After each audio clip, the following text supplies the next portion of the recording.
what is the start and the origin of KNX? In 1990, an association called EIB was made by two protocols, one called battery bus system, and it was under a company called BCI, and another one called HS system. It was under a standard called European Home System Association, and those together went under one name called EIB. So in 1990, we have two protocols, okay, battery bus and HS, European protocols under EIB. Okay, that was the first step toward KNX. Then, as a result of this merger, they changed the name and called it KNX Association. And now, what you can get that in 2006, the same EIB protocol was renamed to KNX, and now we have EIB renamed as KNX. This means for you that if you find devices with the name EIB, then it's compatible with KNX. And most of the time, they have a question like that in the exam. So in case you have project that some devices are KNX and some devices are EIB, they will work together. They're compatible together. It's only the naming. Okay.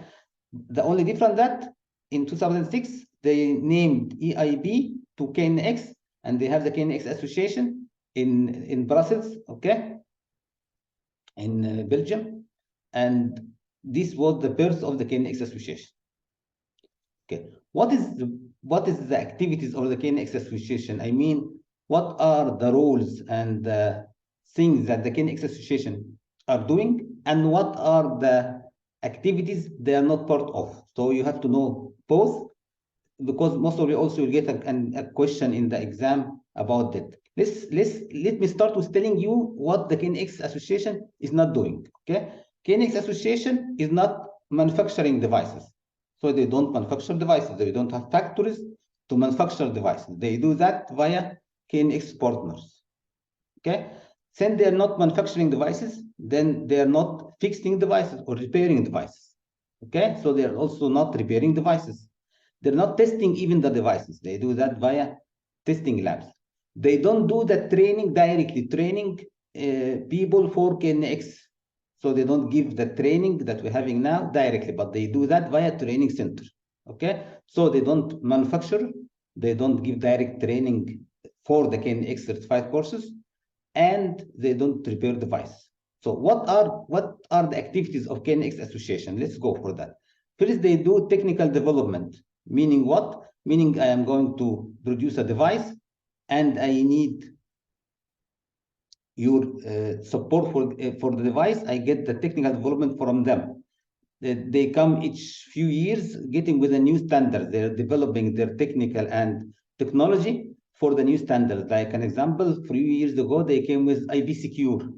Okay, the way to connect IB devices with a secured layer, and the KNX Association was the one coming with that. Okay, so they're doing technical development for their specifications and for their standards. They are doing the development of ETS. What is ETS? ETS stands for Engineering Tool Software. This is the software that are going to use to program the KNX devices. So, and this one is developed by KNX Association. So they are doing the development of that. You have version 5, now you have version 6, and every few months they're putting a new fixing of a bug or even some new features. They're doing the development of the ETS software. And they're doing also support and sales of the ETS software. Okay, so they're using it, selling it, supporting it. Okay, so you are buying the license from KNX Association. So whenever you are buying license for the ETS software, you are getting it from the KNX Association. When you download it, or when you are going to download the ETS software, you are getting it from KNX Association. So anything related to ETS software is under KNX Association responsibility.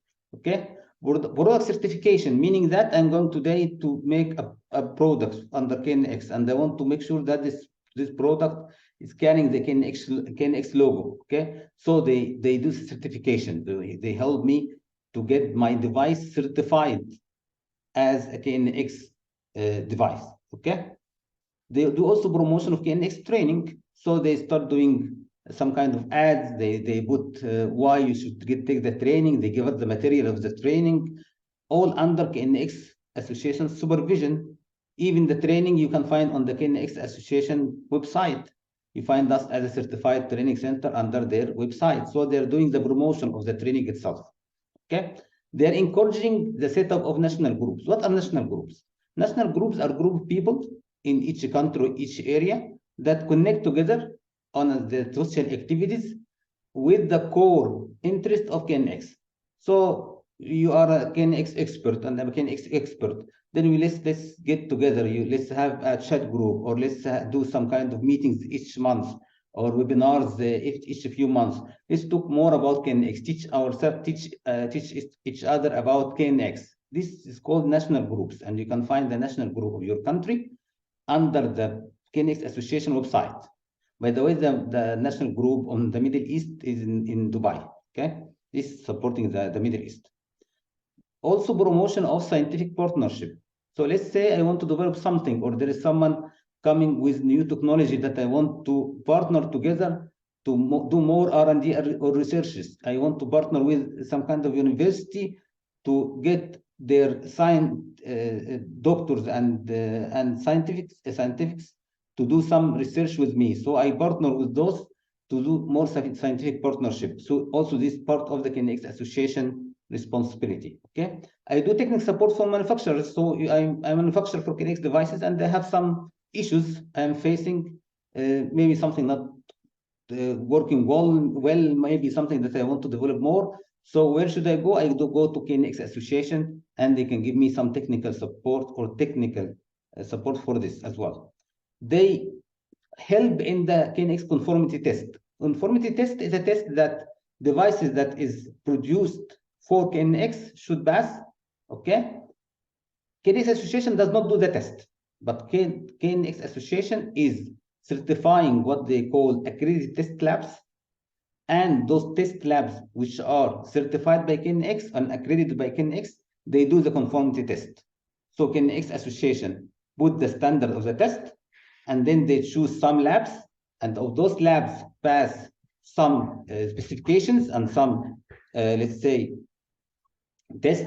They can now be an accredited test lab, and they can do the conformity test for the KNX devices. Okay.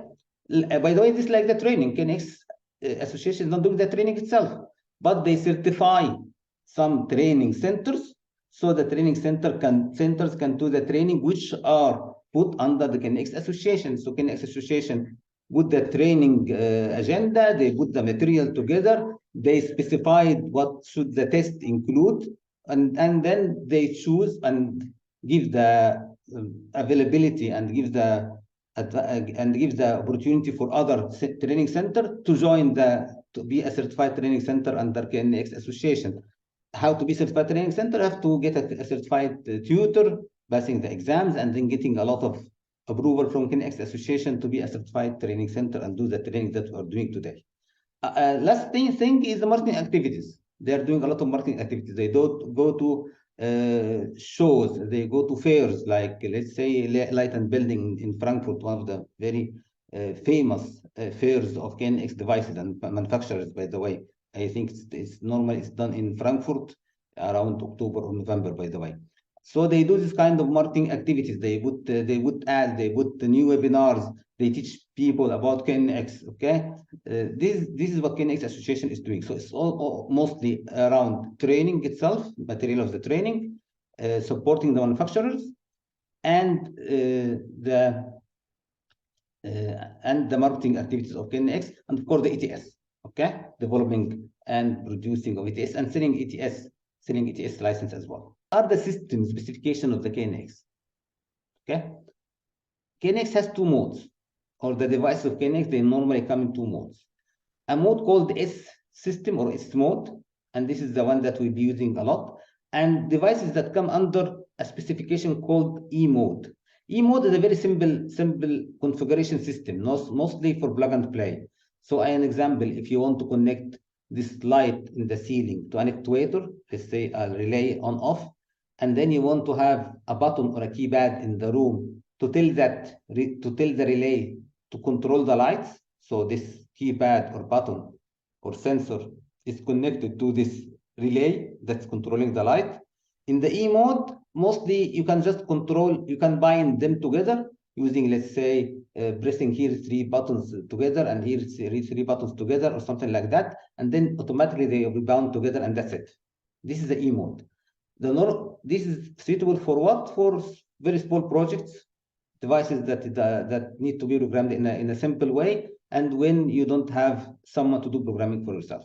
But the one that we mostly use and the one that we'll be using in our courses and which is suitable for big projects is the S mode. S mode meaning that I can control and I can program those devices. I can program those devices using the ETS software. This is the software programming that, and then depending on the programming, I can make this device do something or do something else.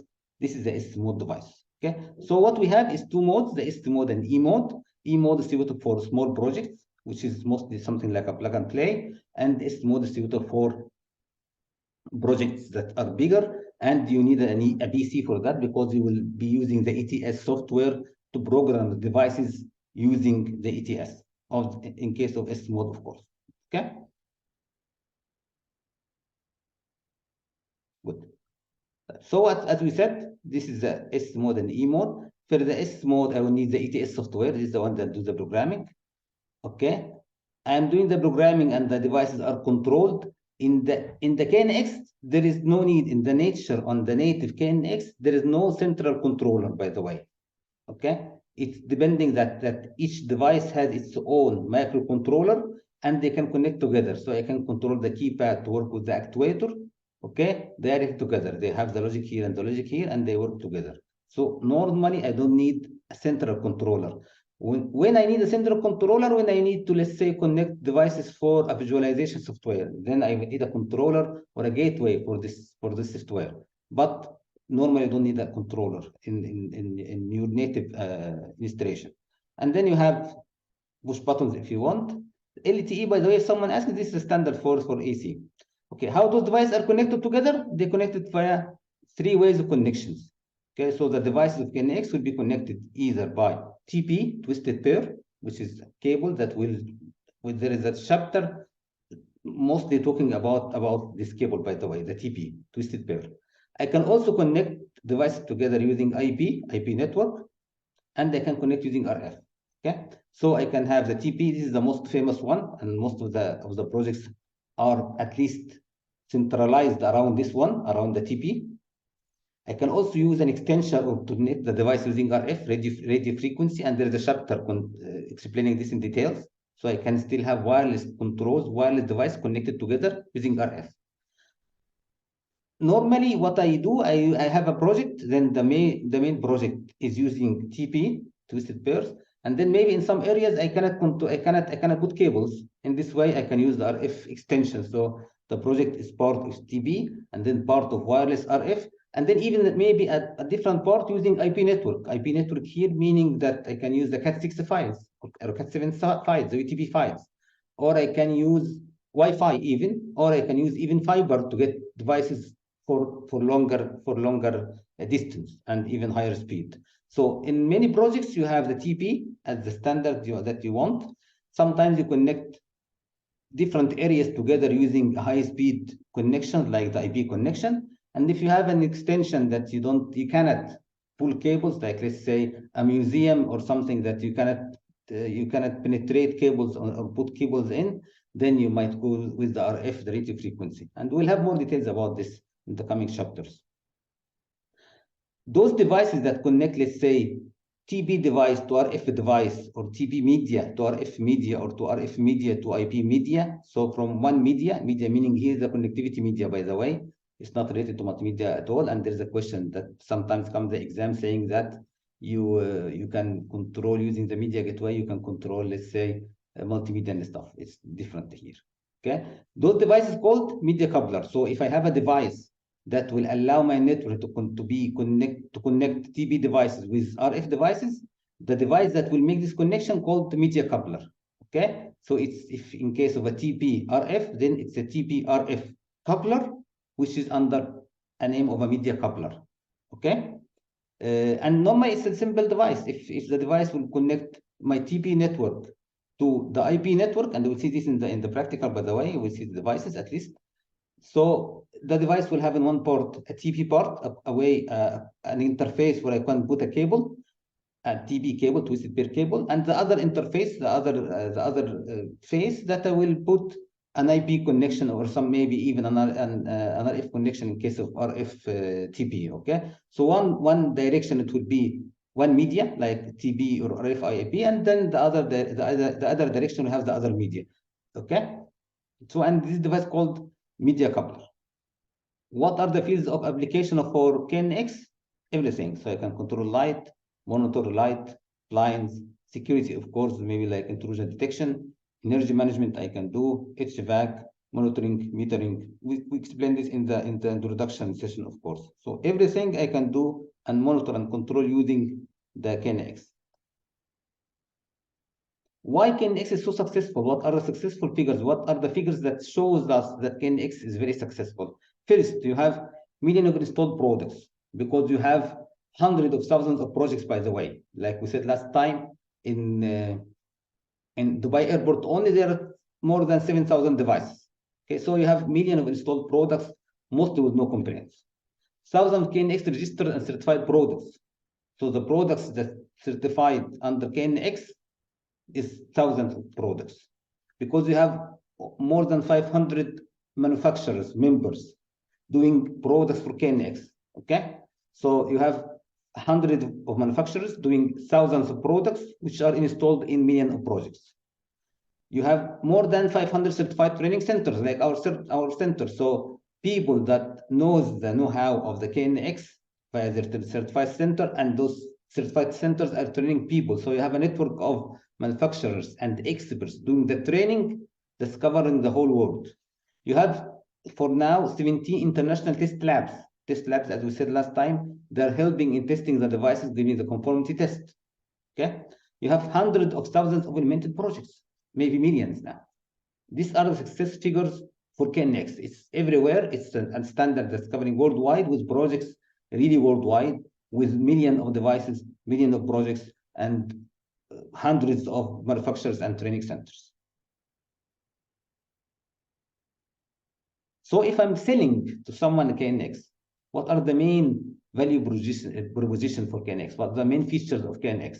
First, that you have complete integration and internetworking among different manufacturers. So I am not bound with one manufacturer. I can buy the device from here and a different device from a different company. They will all work together. So I am not stuck with one manufacturer. I have more than 500 manufacturers doing thousands of products where I can choose from them which one is more beautiful for my project or more suitable for my project. Okay, I'm stuck. I'm not stuck. Okay. One single configuration tool. So you don't have to learn programming for this manufacturer and then a different programming tool for this manufacturer. One programming tools. In case the ETS, I learn ETS and then I learn how to deal and configure all those thousands of products that I have in the market. Okay, there are wide range of KNX products because I have manufacturers from everywhere, from the Far East or from US or Europe. I have manufacturing covering mostly everything that you need in your project.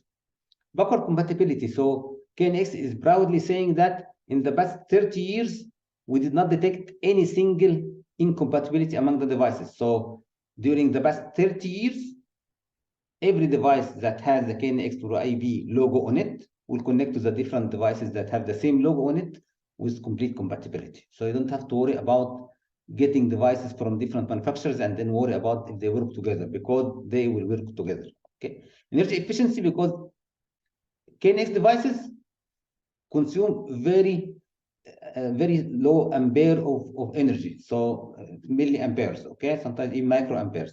And the devices itself will, of course, help in making your building more energy efficient, because you can program the devices, of course.